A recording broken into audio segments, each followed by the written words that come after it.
Today's all about preparing for that interview. You could argue that this is maybe the most important skill, to master for your job hunt, as it's often the deciding factor in whether or not, you get hired.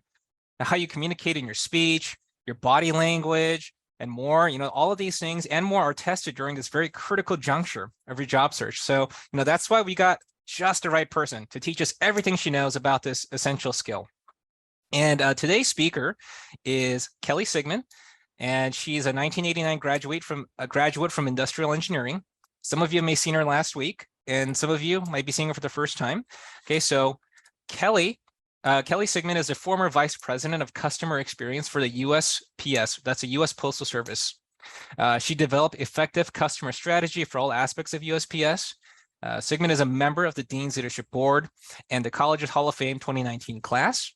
Over her 30-plus year career, Sigmund has worked on a variety of large projects, including the implementation of new technology that enabled USPS to automate mail sorting, as well as a simulation tool to project the impact of this equipment nationwide. Now, she is the CEO and founder of her own company, KMS CX Solutions. She leverages her experience to offer customized customer service strategies, approaches, and improvements to a diverse portfolio of clients. So Ms. Sigmund here, has had to interview for her first job. She's had to interview people to hire within her company, and now she's having interviews with a potential prospective client. So she's had plenty of experience as both an interviewee and an interviewer. And so you're going to learn a lot today. And so without further ado, please take it away, Kelly. All right, great. Thank you, Chris. Thanks for the great intro. So Chris did a great job at introducing me. So I have so much information that I want to share with you. But the one thing I wanted to say is I've included my LinkedIn profile. So if you have questions afterwards and want to reach out to me, feel free to do that. As you're preparing for an interview, I just cannot overemphasize how important LinkedIn is through the job search process. It's a way that recruiters can identify you. It's a way for you to be able to reach out and network with people that you might not otherwise know. And they also have great content as well as the Career Center does for Cal Poly on answering any questions that you might have around that career process. And they probably would give a great perspective for you to hear. So just wanted to put that out there. I'm excited about owning my own organization. I've just made the decision to go forward with that. So I'm looking forward to seeing what happens with that as we go forward. So today, what we'll be doing is going through preparing for the interview, and we'll go through the SAR technique, the do's and the don'ts, and then probably the most important one, and the one that I'm most passionate about, is preparing your elevator pitch. And I'll go through why that is so important to the interview process. But it's really not just the interview process. It's going to be a tool that you'll use as you after you get hired and you're working in your new position. It's a way to go in and be able to formulate your thoughts. And then we'll talk about how to close the interview and then what questions you need to ask. So where are you today? The interview is going to be, this is, really congratulations on getting here. For getting that interview. So your resume, you did a nice job, and the company now wants to know more about you.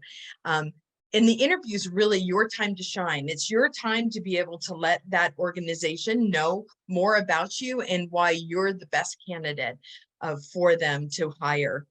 The interview, a great interview, is really what's going to set you apart from other candidates that they're considering.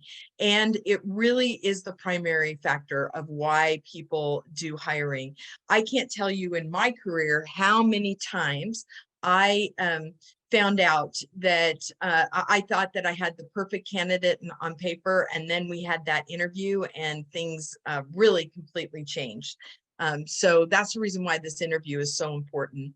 Now, the one thing I wanted to highlight here on the side is there's a picture of me on the day I graduated, one of the best days of my life. When I look back at it, it was a great time being at Cal Poly and how it prepared me. But you also see two of my colleagues at the Dean's Leadership Board, Mike Beckage and Clark Rucker.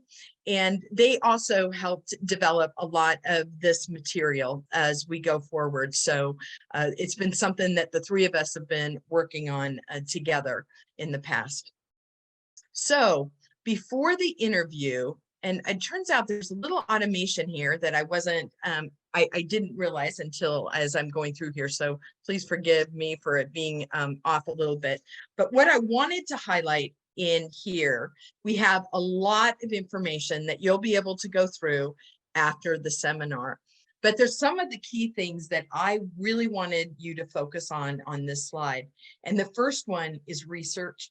Research is so important. There is nothing more frustrating for an interviewer is for someone to come into the position and know nothing about the company that they're interviewing to be an employee of, and knowing nothing about the products and services. So it's really, really important that you take that time to go through their website, go to the About section, and it'll tell you about all the key factors in that organization. The other thing you want to do is you want to make sure that you get onto LinkedIn and you can start following the company in most cases.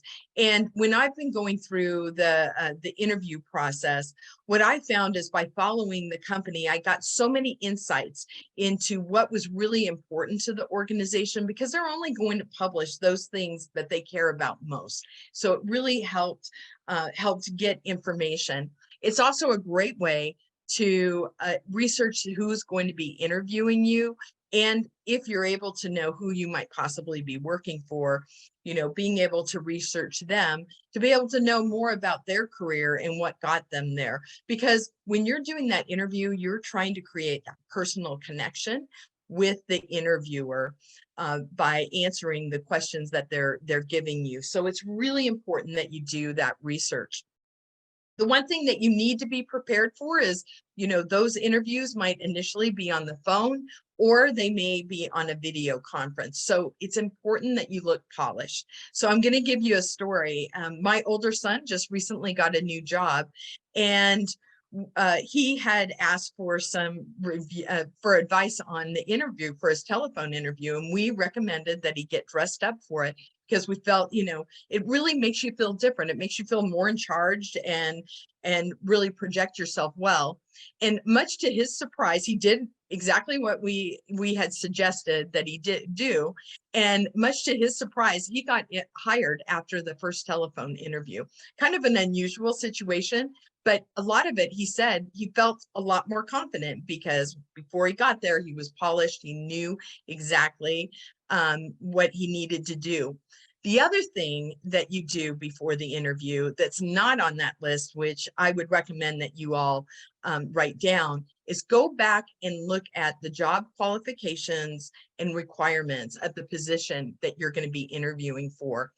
When I would prepare for an interview, I would take each one of those qualifications and sit down and think about, how was I the best candidate and what did I bring to the table for each one of those qualifications? Now, many of you are students, and so, but a lot of you have done internships, so call on that. Also, you know, last week we talked about using that experience, even if it's not in engineering.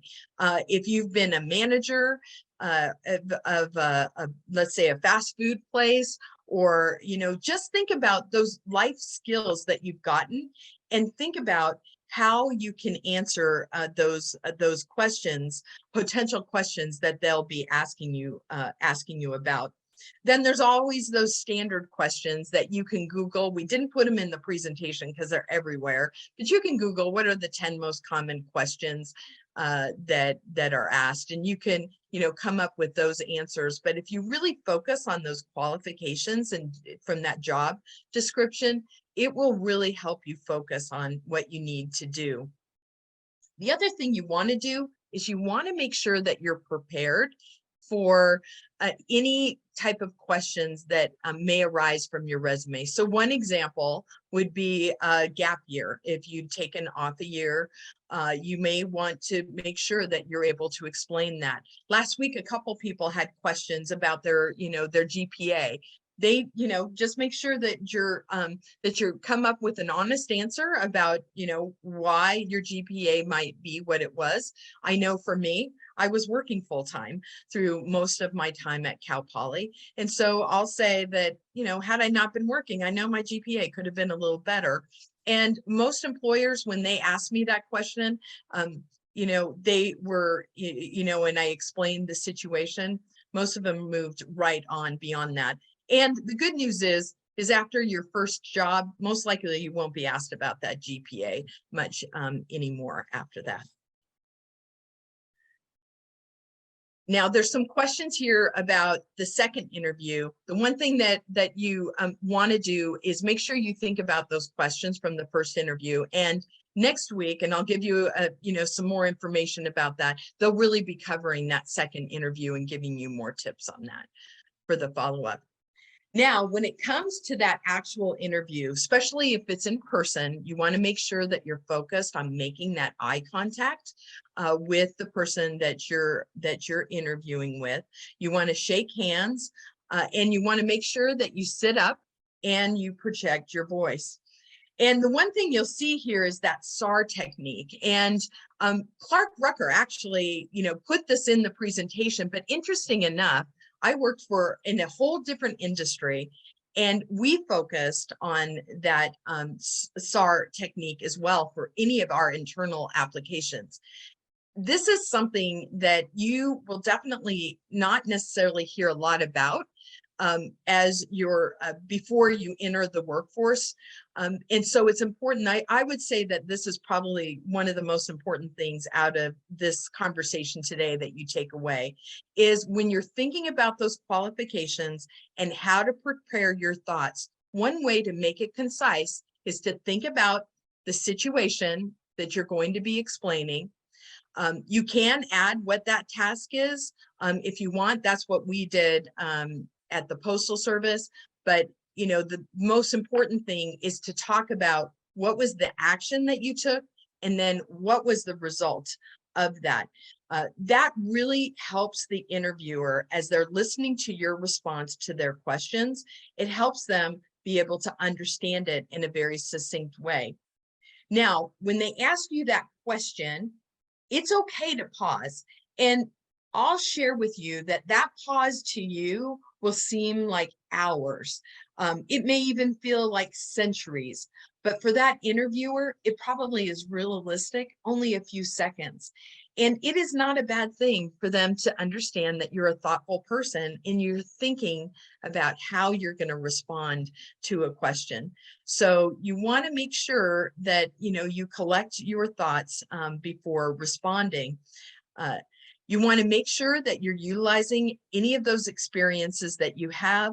I've mentioned already experiences that are outside of your engineering. You want to use anything within engineering, your schooling, any team projects that you have, any situations that you can apply that will give them insight to why you're the best candidate.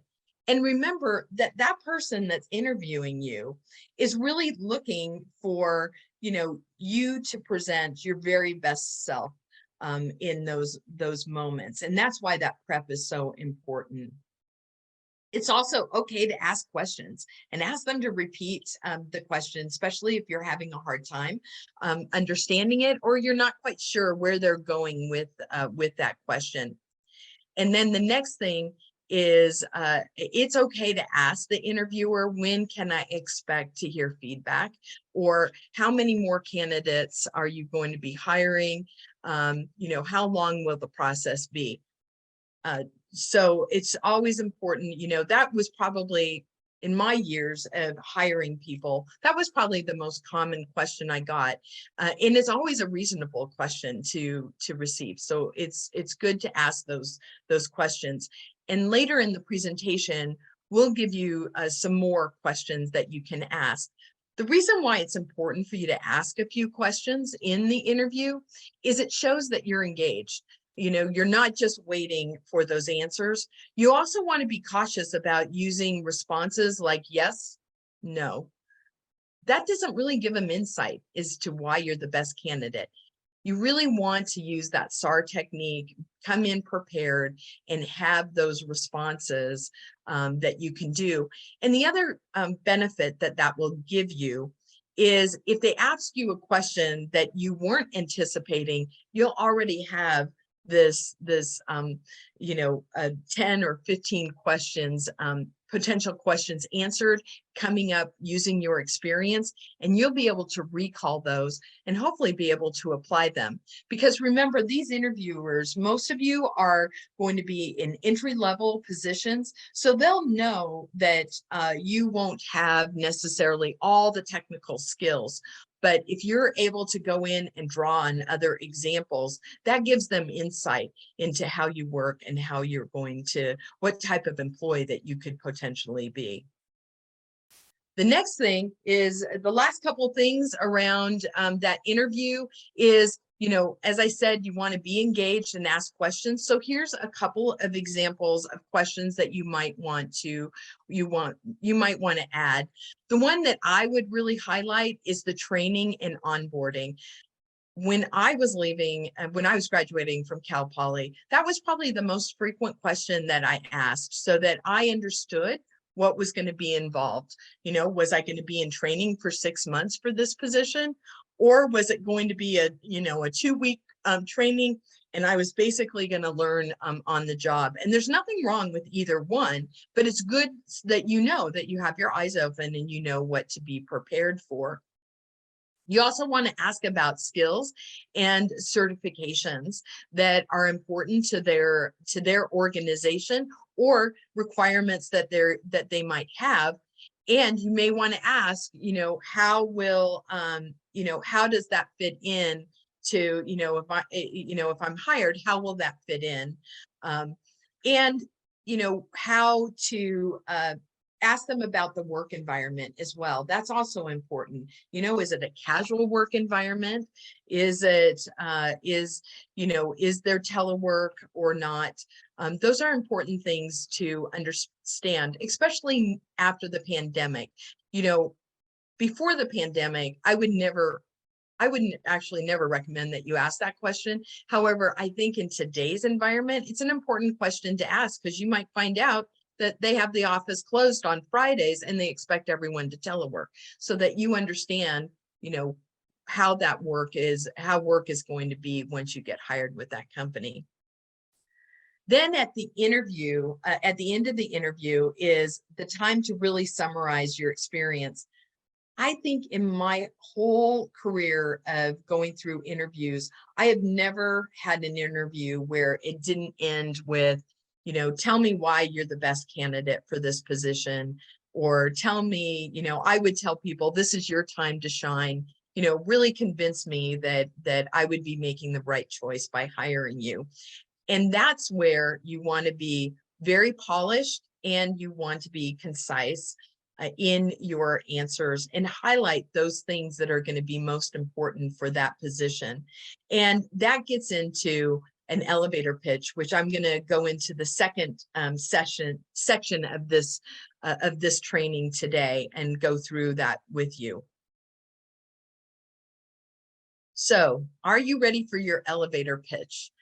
So the elevator pitch is something that's really become a passion for me. This is a workshop that I've given probably at least 50 different times throughout my career.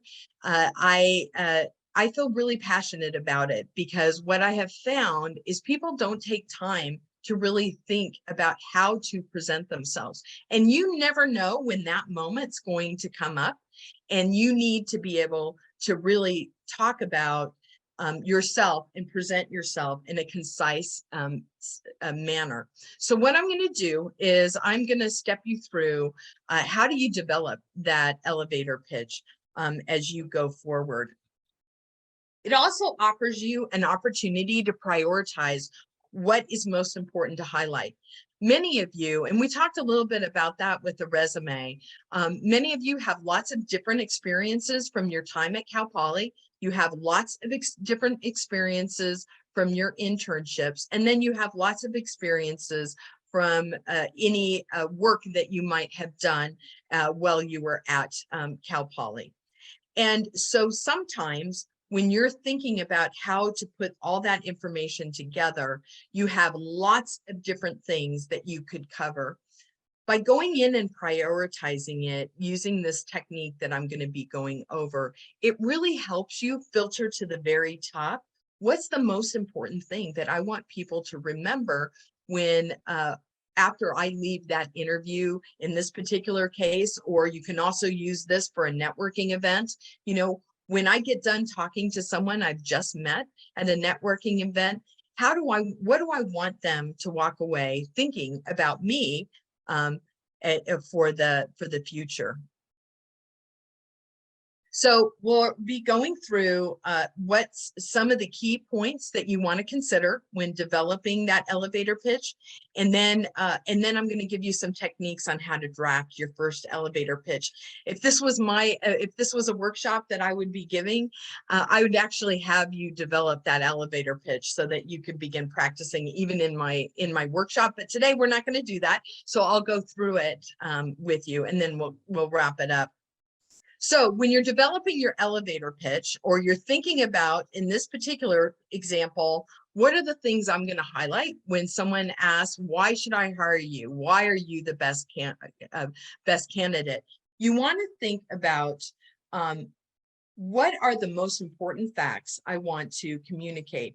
You want to understand how long you want your elevator pitch to be. Do you want it to be 30 seconds, 1 minute, 2 minutes? But the most important thing, and I think I've already highlighted that, you want to keep the end in mind. Think about what you want that interviewer to walk away remembering about you. In this particular case as well, I just add that you want to be thinking about those job qualifications, because those give you the most insight to what are they looking for for their candidate. So what I do, and I recommend for looking at developing your elevator pitch, is you want to start with brainstorming. So when I'm brainstorming, I just start thinking about, different ways to develop. One way to do it is you could hook them with the opening. Maybe that's not the best thing for an interview, but it might be a great technique when you're thinking about networking. So for me, because I really enjoy working on customer experience and thinking about, looking at processes on how to improve the customer experience, I would say in my brainstorming, finding customer solutions is my passion. I really have enjoyed that over my career. The next thing you want to do is plug in a connection as well, a plug into that organization. So in this example that I used here, is my industrial engineering background helps me to see connections between customer feedback and needed process improvements. So I'm putting in a connection there between the job that I want and pulling it into why I might be the best one, and why the qualifications I have would help me do well with that. The next thing you want to do is define the most important points. I think I've said this several times, but you really want to think through what are the most important points. So that you are able to organize that pitch. Like I said, many of you have so many different traits and characteristics, or maybe job experiences. This isn't the time to highlight everything about yourself. It's the time to highlight those most important qualities that you're most proud of, and the qualities that you think that organization should know that you would bring to the table of making you a valuable employee for them in the future. The next thing you want to do is you want to organize that pitch. And the reason why that's so important is it helps the person that's listening to you, or the interviewer, understand what you're saying and where you're going. It also helps with nerves. It's just a natural reaction to get nervous when you're in an interview. And so the more that you have practiced and organized your thoughts, the better off you're going to be at keeping yourself calm as you go through that interview. I did lots of presentations, and I have to tell you, every single one, I get like nerves, you know, throughout my whole, you know, my whole career. Even getting ready to do these webinars, I have to constantly tell myself, you know, take a deep breath, you know, make sure you're slowing down so people can hear all that content. And that's where the practice and the development really comes into play to help you. So when I'm organizing my pitch, I would say I'm passionate about improving the customer experience at every touch point. I demonstrated this in my most recent project and that's where you would use your own examples. And I take my passion to focus on making every customer interaction better than the last one. And I want to do that for your company. So that's what I would focus on, but every one of you should have your own unique pitch. The other thing that you want to think about is with each one of your interviews, you're going to want to tailor that. Mike talked about that last week when preparing your resume, tweaking the resume for that job that you're applying for based on the job descriptions and qualifications. For the interview, it's even more important that you do that. You know, I would definitely not want to take this pitch into some interviews that I might potentially have with the customers, but other interviews that I have, this would, you know, really, you know, fall exactly right into their to their sweet spot. For example, I'll give you a better example. I worked on both call centers and I worked on customer experience at large. So when I'm talking about customer experience at large, I most likely want to use this one. If I'm talking about call centers, I have other facts and statistics about what I've accomplished and what I can bring to the table for that organization. So that gives you an example of how you may want to be tailoring it based on the company that you're interviewing with. Now comes the most important part. You need to practice, practice, practice. Practice in front of the mirror. The recommendation I've always done, and the one that I've used the most, my mom knew nothing about what I was normally speaking about or what I work on. So I would always give her my pitches over the phone because she lives still in California. I'm on the East Coast. And I would ask her what I said. If she had no idea what I said, I always told her, I'll call you back in about an hour, and I go back to work on preparing that pitch. That practice will really, really make the difference. And you want to make sure that you're having fun with it. You're having fun with it as well. The one thing I didn't highlight on the previous screens that I would really recommend as well is that you take the time to write it down to help you organize your thoughts. In one of the workshops where I was teaching this, I noticed that I always would make people start writing their pitch. And I noticed that there were two ladies in the back that were working together on their pitch, and there was completely blank sheets of paper. So I went over to them and asked them, you know, how is it going on developing your pitch? And they both started to laugh. And then one of them said, you know, we've discovered that we're more free thinkers. And so we don't think that writing down your pitch is really a great idea. And so we've been thinking about what our pitch should be. So I said, great. I'm like, that's wonderful. So why don't you give me your pitch? So the one lady started talking, and after about 5 minutes and halfway through it, I think she was solving world hunger. I said, you know, it's been about 5 minutes. And she looked at me and she said, you know, I think I'm going to go write this down so I can get it organized. And she did a really great pitch after that, but it really highlighted and she actually shared that with the whole class afterwards. She said, I tried to do a pitch without writing it down, and it was just really hard to organize it in her mind. But then, you know, when she took the time to write it down, she came up with an awesome elevator pitch in a relatively short time. So I would just emphasize that, you know, making sure you write it down and then making sure that you practice it. It's just so important. So here's just for the future, when you're thinking about this, getting ready for that job interview, you want to think probably about a 30-second, maybe even up to 2-minute elevator pitch. And then you want to use those techniques of, brainstorming how you're going to hook them to, be excited about you. How are you going to plug in that connection of why you should be part of their organization, and then really define those important points about you that are unique and that are qualities that they're going to walk away and say, hey, I want this person to be an employee with this organization. Make sure you organize it, and then make sure you practice it, on anyone who will listen, so that you can really take advantage of really showing how prepared you are and how thoughtful you are for that interview. So the next thing, so just in closing on the elevator pitch, it's all about being ready for the planned and unplanned. And in the next 2 seminars, they're going to be going over follow-up. They're also going to be going over salary negotiations, and they'll be going over, now you've gotten the job, what's next? I would argue that this elevator pitch technique is something that you'll be able to use throughout your career. It will really help you organize your thoughts on how you want to present yourself.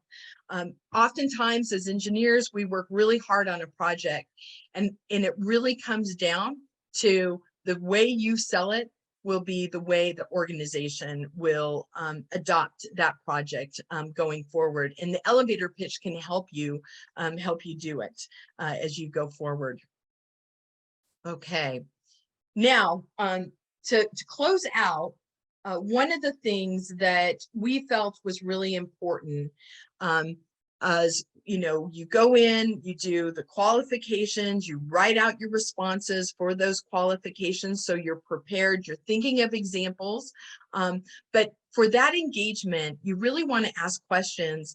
And I know for myself, as when I was getting ready to graduate and I was starting with those interviews, coming up with questions to ask during the interview seemed intimidating to me. So what we wanted to do was to give you 11 questions that you could choose from to get yourself started on what type of questions might you want to ask. So one of those, I've highlighted 3 here. One of them may be around the company's success and what's something unique about the company that outside people may not know about it. One of my favorite questions to ask was, what are the 3 things I can contribute in the first 100 days once I get hired in the position? I always appreciated a candidate asking me that question, asking me what was most important to me. Because when someone's hiring you, they want to know about you, but you want to be presenting to them, how you are going to make their lives easier. And what are your contributions? But to do that, you really need to know what the expectations are. So that's another great question to ask. Then the next question is asking them about the work environment. I touched on that a little earlier. What is the rhythm around here? Are there time periods? Maybe, well, we all know around CPAs that around tax time, they are working day and night. But for engineering firms, there's going to be times like that as well. So you want to understand how how the position will be before you get into it. So for me, going to work for the Postal Service, it's a 24-hour operation. And so, that was something that I asked a question like this. And that's when I learned that I was going to be working graveyard quite a bit of the time. And so that was an important thing for me to know as I was making a decision. So you really want to, ask these questions, and you need to reformat these questions so they're comfortable for you to for you to ask. And then you want to ask maybe about that position that you're interviewing for. You want to ask them if it's a new position, why was it created if it is, and then ask about what are the expectations of the position that, if it's not a newly created questions. The one thing that highlighted that one of my colleagues had put in here that I thought was really insightful is, when I went through my interviews with the Postal Service, I went through multiple interviews. And with most companies, you're going to go through 2 or 3 interviews, and you may interview with multiple people when you go for that day of an interview. Sometimes it's interesting to ask the same question to each one of the interviewers to understand, what their insight is around the company. And you may be surprised with some of the answers that you get. So that's always a good thing to think about, coming up with a question, and that will give you insight as to what is that company culture, what's the alignment, and so you understand, because remember, this really is a two-way street. You're interviewing them to understand, is this going to be a great fit for you as you go forward? So today we went through preparing for that interview. We talked about the job qualifications, about being prepared, making sure that you make eye contact. You want to make sure that you're dressed for success, no matter whether it's a telephone interview or whether it's a video or an in-person. For those in-person, you want to make sure that you make eye contact, that you shake their hand, that you sit like you're there to take this position, and that you really want to be there, so that they can see that enthusiasm. You want to make sure that as you're preparing for that interview, you're using that SAR technique. You're thinking about the situation that you want to explain. You're thinking about what action did I take, and then you're thinking about the result, because results are really what's going to matter when it's all said and done. A way to develop all of that information is to use that elevator pitch. Use it as a way to present yourself in an organized and concise way, and a way for people to remember you by, once you're done with the conversation, and thinking about what questions you want to ask and how you close that interview. So I also want to take a moment to give a plug for next week's seminar. It's going to be following up skills and closing the deal. You're going to have 2 amazing gentlemen as the presenters. Chris Diaz is the president of Diaz, Your Man and Associates. And he is him and I did the seminar last year together on negotiations. He brings a wealth of knowledge, and he'll really be able to help you, as does Tom Van Dorp. And he is the president and CEO of VCA Consultants. Tom and I actually went to Cal Poly together, and we graduated in the same class as industrial engineers. He brings a wealth of information for you as well, and will be able to really give you a lot of insight into some of those things around that second interview, and making sure that you're prepared for that, and salary negotiations, which can be really scary for that first time that you do it. So Chris and Tom will be able to give you a lot of really great insight on that. And with that, Chris, I think we can open it up for questions. Fantastic. Well, thank you, Kelly, for that fantastic presentation. I learned a lot myself too. Elevator pitches. That was very helpful. Yeah, all right. So let's go in the order that I received them. Okay, so Krishi asks, in regards to elevator pitch, would you say simpler the better? Yes. You definitely. Even like on developing my resume at this point in my career, that's the biggest advice I've been given, is keeping it simple and thinking about, what are those 2 or 3 things that you want people to walk away from remembering you. And it's important, as you're preparing for that interview, you can come up with a generic one. That's really good. But you also want to make sure that you think about those job qualifications, and how do you tie that in so that they can see, 1, you've been very thoughtful in preparing, but 2, they can see that you're like the best candidate. Why wouldn't they hire you, right? So, but shorter is better when it comes to the elevator pitch. Got it. Okay, next question comes from Zainab. This is actually in regards to just what's the best time to apply. So she's asking, when is the best time to start applying for jobs? Is it before graduation, during, after? So I would say Well, one, I would say I would start looking in the fall if they still offer interviews at that point. And the reason why is you could get a lot of really great experience. One, you might find the company that you totally want to work for, which would be great because that, helps you as you're finishing up your senior year or your 5th year, or if you're like me, your 6th year, as you're getting through college. But also that those fall semester interviews are also a great way for you to get a temperature of what the job market is going to look like, and get some experience at doing interviews. So, Okay. and you also want to look at the best company. Through doing the interviews, I found out that there were some industries that maybe weren't going to be a good fit for me, that I had originally thought I was for sure going to go to work for them. And that's when I started focusing on service industries. So that's another reason why I would highly recommend that you start in the fall, because it gives you insight into where am I personally going to be a good fit. May Okay. I add something too, if you have time? Yeah, please follow up. So I'm graduating on this May 2023. Okay. Do you think, is it late time to apply?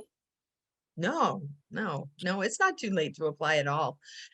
Because remember, with every job, you need to get yourself out there.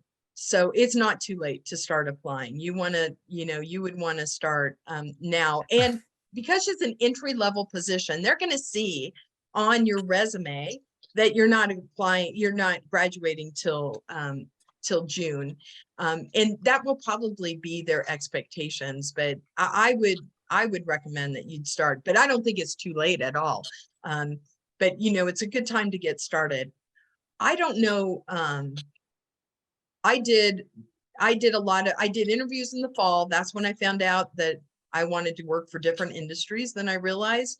And then it wasn't until the spring that I actually found the right position for me, which ended up being with the Postal Service. Got it. Thank you so much. You're welcome. Okay, next question from Brian. Pretty interesting one. Do you ask about worker unions?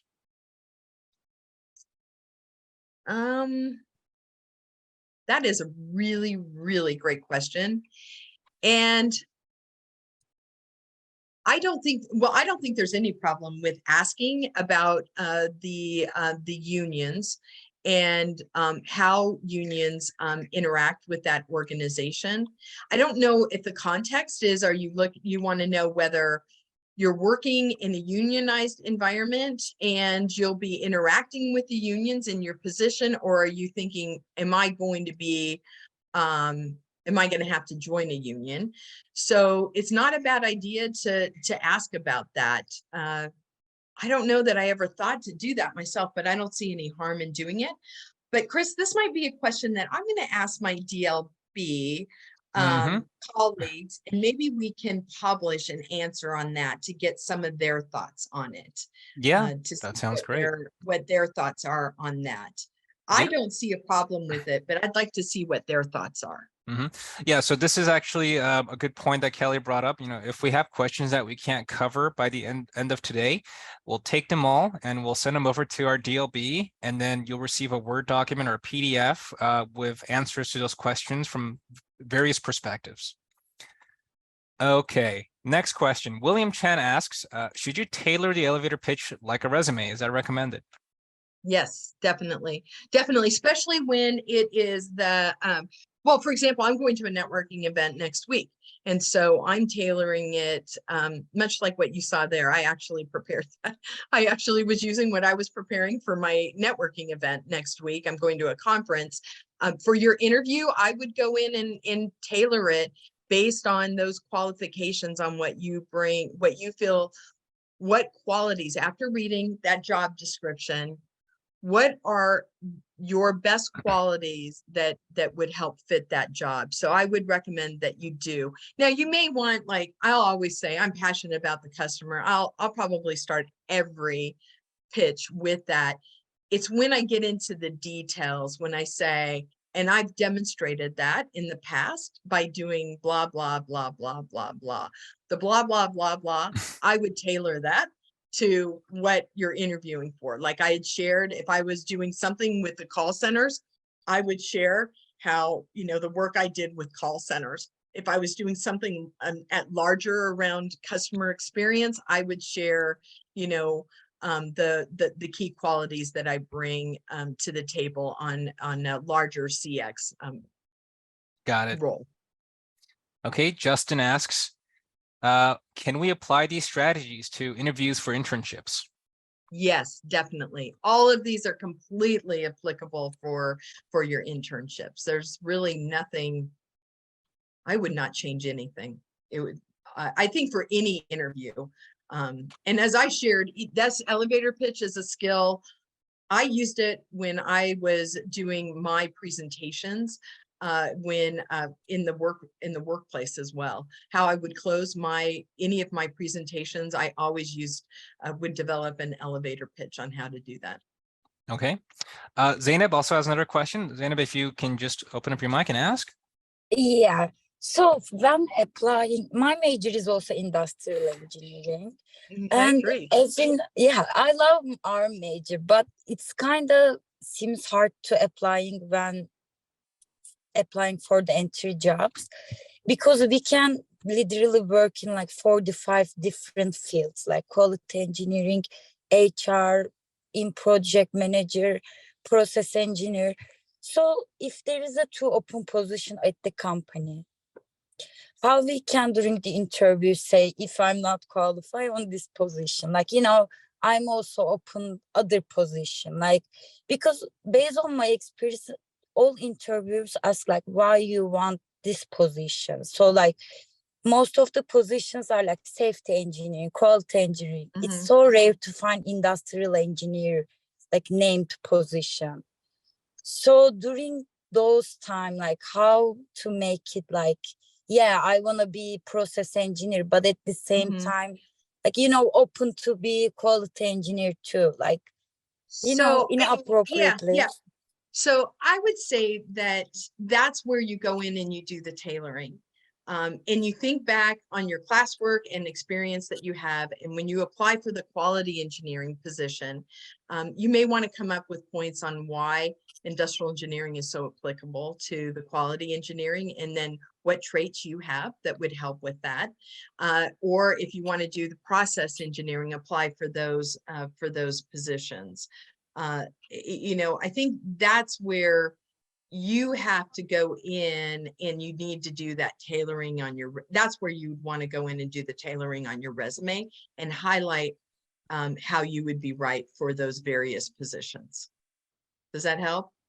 Yeah, thank you I know so much. I know it means that you end up having a couple of resumes, but you're right. I mean, there's some, I would say, like all of the engineering disciplines, there are many facets to every engineering discipline.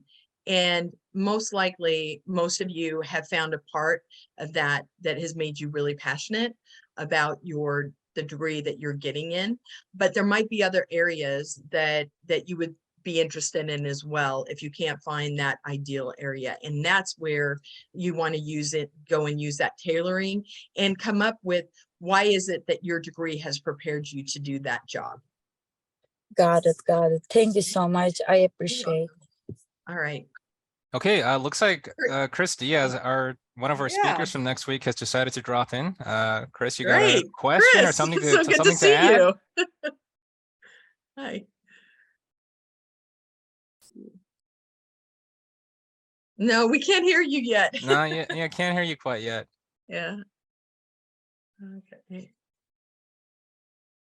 Oh, okay. Let's ask some questions and then he'll come back on. We're gonna have a technical dry run next week, so we'll make sure to go through that. Okay, so it looks like we have enough time now for 2 questions.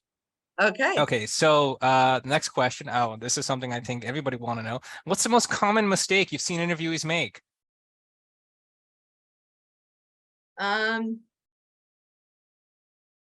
Not being prepared. I remember I interviewed somebody And I asked her, why did you want to be in this position? And she said to me, because I was the only one that had been around a long time and everyone else she knew had left. That wasn't a good answer. That didn't didn't help me know why I wanted to hire her. I mean, it was an odd answer, and you don't want to be that person. I mean, it's just very frustrating. I know that Mike Beckett shared with me that he was doing interviews and he was shocked at how many people came in and wanted to know what kind of products does his company sell. And they wanted a job with their company. It's not a good look. And I mean, that research is so important, knowing about the company, knowing the history, and you might be able to draw connections with that, right? There may be things that you find out about the founder of the organization that makes a connection for you, and you can really draw that in, and it'll make a personal connection, because ultimately it ends up, it's all personal. And if you can make those connections, but you want to keep it professional, personal. Let me just say that, it needs to be professional in how you do that. But, when you can create a connection of saying, I am a great fit for this organization. I'll give you an example. I worked at Disneyland all through my undergrad.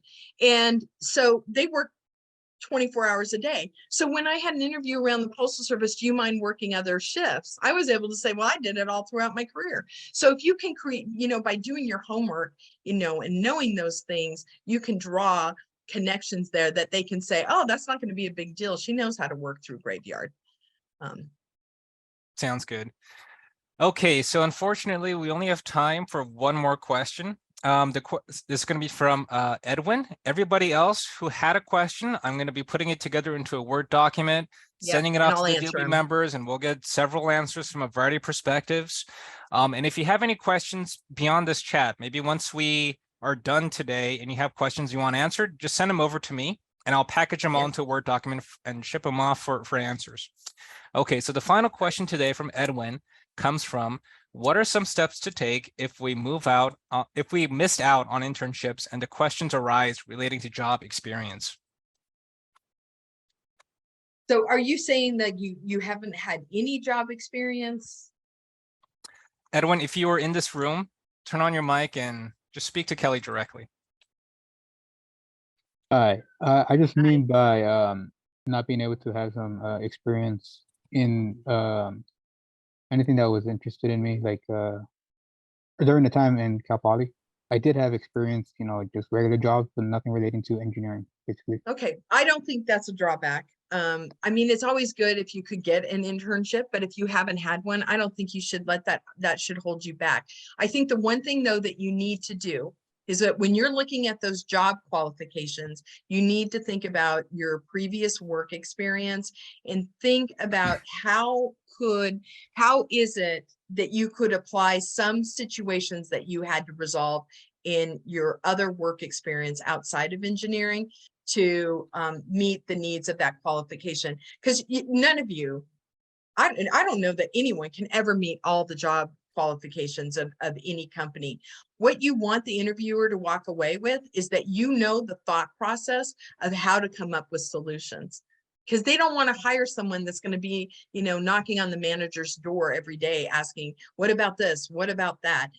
So you need to put together from the experience that you do have. And even in your team projects, you all have done tons of projects. You've done senior projects, you've done lots of projects. You can use those experiences to go in and apply that SAR technique.